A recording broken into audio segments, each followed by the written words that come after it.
آپ کو بھی معلوم ہے، آدھی دنیا کو معلوم ہے، بی بی سی کی سٹوریز بھی اس پہ بنی ہوئی ہیں کہ پاکستان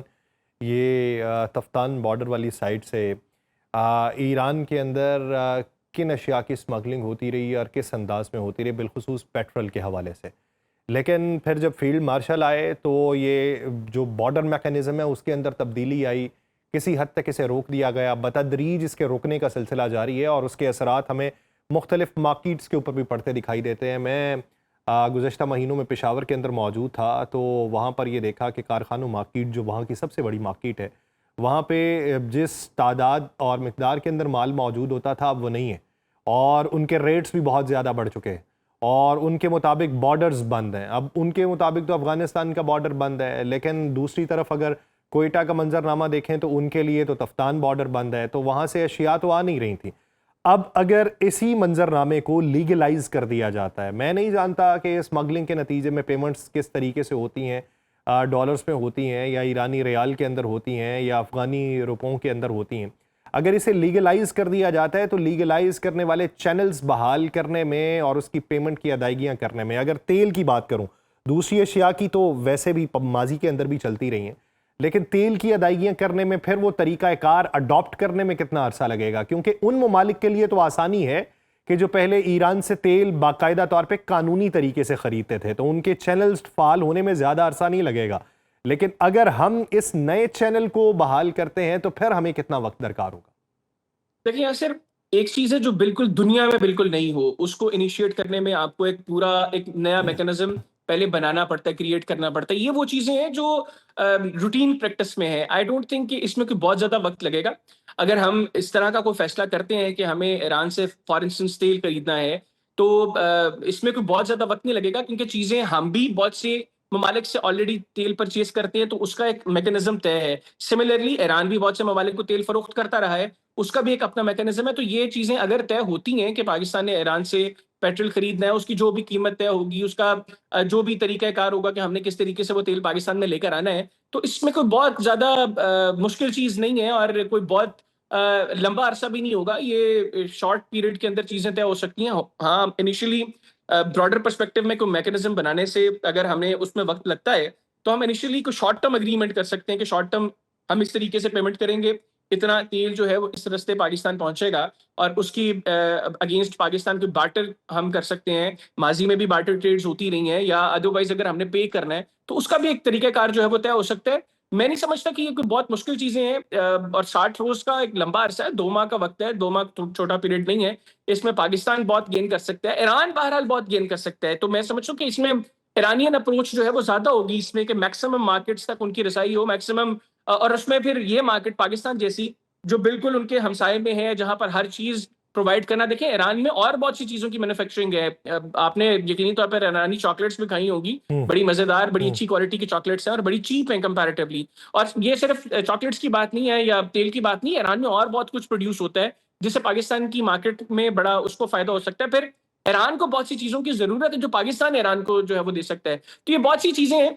جو ماضی میں ایران کے اوپر سینکشنز کی وجہ سے جن کے اوپر ہم یہ اپرچونٹی اویل نہیں کر سکے، لیکن اب پاکستان دیکھ رہا ہے، چونکہ اب ہم نے اپنا ایک پالیسی شفٹ بھی لے لیا ہے کہ ہم نے جیو پالیٹکس کی بجائے جیو اکانومی کو فوکس کرنا ہے. اور اس میں پاکستان کی جو اپروچ ہے وہ بڑی کلیئر ہے، ہماری لیڈرشپ کی اپروچ بہت کلیئر ہے. اینڈ آئی بلیو کہ اس سارے معاملے سے جو بھی میکسیمم گین پاکستان کی عام عوام تک پہنچ سکے گا، اس حوالے سے بھی اب اقدامات کیے جائیں گے اور بہت جلد آپ کو ان کے ریزلٹس بھی انشاءاللہ نظر آئیں گے. اچھا، آپ کیا سمجھتے ہیں کہ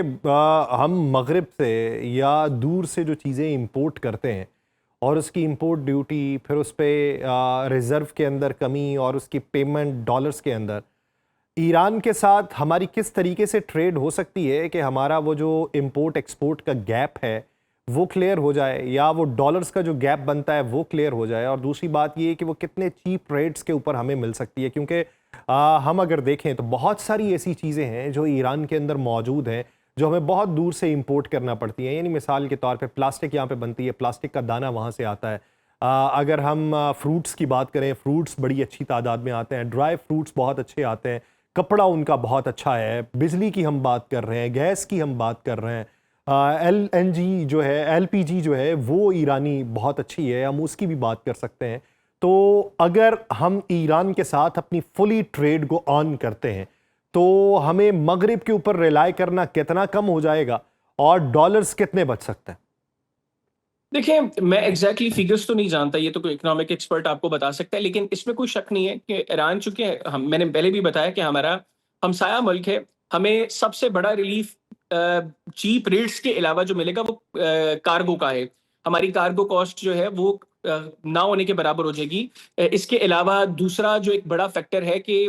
کمپیریٹیولی ویسٹرن مارکیٹس کی نسبت چونکہ ایران میں لیبر چیپ ہے، ان کی پروڈکٹس چیپ ہیں، ہمیں اچھی کوالٹی پروڈکٹ جو ہے وہ ہمیں چیپر ریٹ پر بھی دستیاب ہوگی، تو ہمیں ریٹس کی مد میں بھی جو ہے وہ یہاں پر چیزیں ہمیں بہتر ملیں گی. سیکنڈلی کارگو کی جو کاسٹ ہے وہ چونکہ ایران کا فاصلہ کم ہے، ہمیں اس کاسٹ کے اندر بھی ہمیں کافی ریلیف ملے گا. تو ایگزیکٹ فیگرز تو نہیں میں نہیں جانتا کہ ایگزیکٹ فیگرز کیا ہیں، یا ہماری یورپ کے ساتھ جو ٹریڈ ہے وہ کن کن پروڈکٹس کے اوپر ہے اور اس میں ہم لوگ کتنا ایکسٹرا ہم پے کر رہے ہیں جو ہم یہاں پر بچا سکتے ہیں. لیکن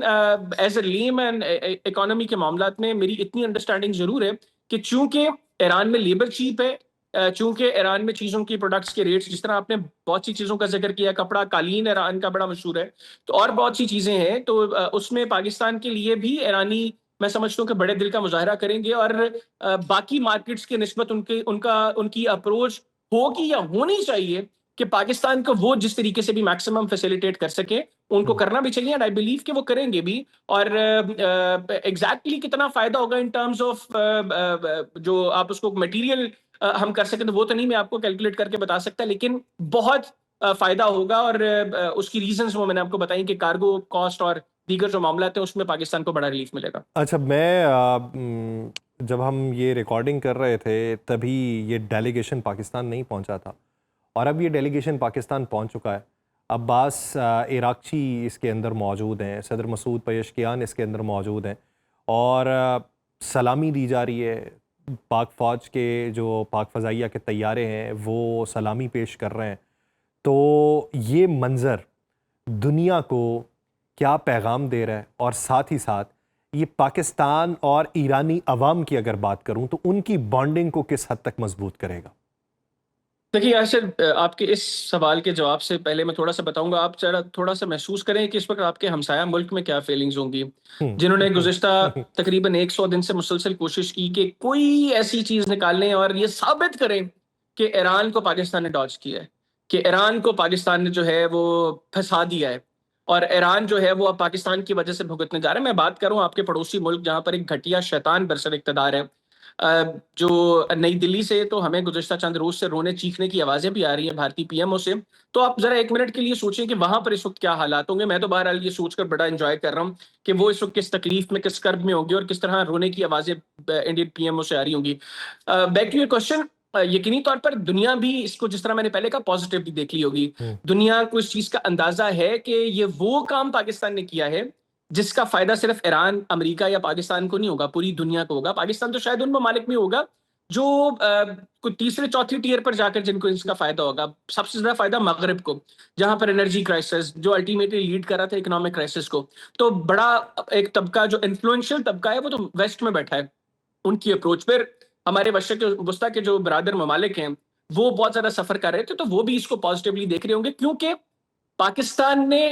اس ساری جنگ کے دوران کوئی ایسا کام نہیں کیا جسے پاکستان کی نیوٹرلٹی کو کوئی کوشچن کر سکے. تو اسی لیے اس دورے کو بھی اسی اینگل سے، اسی پرسپیکٹو سے دیکھنا چاہیے. اور اگر کوئی نہیں دیکھتا تو اس سے بڑا بے وقوف کوئی نہیں ہے، اس سے بڑا جاہل کوئی نہیں ہے، اور اس سے بڑا میں سمجھتا ہوں کہ انسانیت کا دشمن کوئی نہیں ہے اگر وہ یہاں سے بھی چیزوں کو نیگیٹولی پورٹرے کرنے کی کوشش کرے گا. اور